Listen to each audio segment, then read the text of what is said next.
Hello বন্ধুরা, good afternoon. নতুন একটা ব্লগ নিয়ে চলে এসেছি। এই ব্লগটা হচ্ছে শুক্রবার, মানে 11 এপ্রিলের ব্লগ। সেই দিন ছিল একটা শ্যুট, আর সেই দিন একদম সকাল সকাল আমার হাজব্যান্ডের সাথে, মানে সকাল বলতে 6:30, তখন মা আর বাবা তখনও ঘুম থেকে ওঠেনি। সেই টাইমে আমি বাপের বাড়ি চলে এসেছি ছেলেকে নিয়ে। ছেলেকে মার কাছে রেখে আমি চলে গেছিলাম শ্যুটে। শ্যুটে ছিল ব্যারাকপুরে। তো সবাই দেখতেই পেয়েছে যে ব্যারাকপুরে নেমে গেছি। নেমে ওখান থেকে ডিসিশন হচ্ছিল যে কোন দিক দিয়ে যাব। তো যাই হোক, এতক্ষণ দাঁড়িয়ে থেকে ডিসিশন করে আমরা ফাইনালি রওনা হয়ে গেছি। আমরা টোটোতে উঠছি, দেখতেই পাচ্ছ অত বড় ভারী ট্রলি, ওটা ড্রেসের ট্রলি ছিল, মানে ক্যারি করা একদম অসম্ভব হয়ে যায়। আমাদের মেকআপের ব্যাগ এত ভারী থাকে, মানে যে ক্যারি করে তারাই জানে। মানে আমি ক্যারি করে সেদিন এসে আমার লিটারেলি আমার ঘাড় আর হাত ভীষণ ব্যথা, ঘাড় ফুলে গেছে, এতটা ওয়েট হয়। তো কিছু করার নেই, কাজ করতে গেলে তো নিয়ে যেতেই হবে। তো দেখতে পেয়েছো আমরা আমাদের স্টুডিওতে চলে এসেছি। স্টুডিওটা খুব সুন্দর ছিল, ভীষণ বড় ছিল, জায়গা ছিল, তো খুব একটা কাজ করতে অসুবিধা হয়নি। সেখানে আমার মডেলকে তোমরা দেখিয়েছো, উনি হচ্ছে মডেলের মা। মডেলকে মতলব আমার মডেলের নাম সোহিনী। সোহিনীকে ওর মা একা ছাড়ে না কোনো জায়গায়। তো যাই হোক, তো মাও ছিল, আমার অনেক বন্ধুরা ছিল সেখানে, আমার টিচার দিদিও ছিল, আদার্স অনেক মেকআপ আর্টিস্ট ছিল, মানে প্রচুর মেকআপ আর্টিস্ট ছিল। প্লাস যে এই স্টুডিওর ওনার, সেও একজন মেকআপ আর্টিস্ট, সেও ছিল।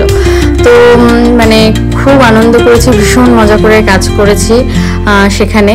তো তোমরা অবশ্যই একটু জানিও যে লুকটা কিরকম লেগেছে, একটু কমেন্টের মাধ্যমে অবশ্যই ফিডব্যাক দিও। আর এই কাজটা করছি এবং এরপরেও করব বা করার সেই আগ্রহটা পুরোটাই আমার হাজব্যান্ড আমাকে ইন্সপায়ার করেছে যে তুমি করো, করবে না কেন। তো সত্যি মানে যত বলি প্রতিটা পোস্ট এবং ব্লগে তো বলি যে ভীষণ সাপোর্ট করেছে আমার হাজব্যান্ড এবং আমার মাও। মা হয়তো ছেলেকে না রাখলে হয়তো আমি এই কাজগুলো করতে পারতাম না, বিয়ের সিজনে যে কাজগুলো করেছি বা এই শ্যুট করতে পারতাম না মনে হয়। যাই হোক, আমাদের লাঞ্চ টাইম হয়ে গেছিলো, সেই লাঞ্চ করতেই বসেছিলাম। লাঞ্চে ছিল হচ্ছে প্লেন রাইস এবং চিকেন কষা বলতে পারো। তো সেটাই খেতে বসেছি। সেটা খেতে গিয়েই সবাই খুব হাসাহাসি করছিল যে খাওয়ার পাতে কটা চিকেন পড়েছে বা কি পিস পড়েছে, সেই নিয়ে ভীষণ হাসাহাসি হচ্ছিল।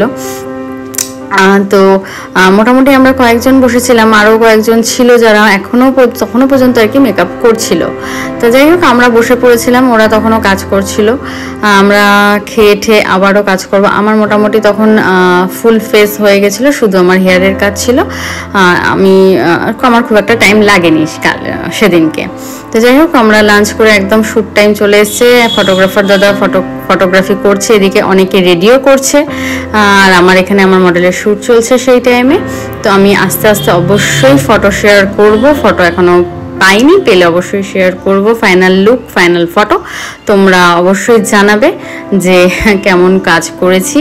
তোমাদের ফিডব্যাক তো অবভিয়াসলি খুব ইন্সপায়ার করে, তো অবশ্যই জানাবে। তো আমি বাড়ি ফিরি তখন রাত 9:30, এসে দেখি আমার ছেলে একদম ঝাঁটা নিয়ে ঘর ঝাড় দিচ্ছে, বিছনা ঝাড় দিচ্ছে। একদিকে খুব ভালো, জানো তো, আমার ছেলে একদম ডিস্টার্ব করে না। এই যে আমি এসছি, আমাকে জড়িয়ে ধরে যে তুমি ছিলে না, যে কান্নাকাটি, সেটাও নেই।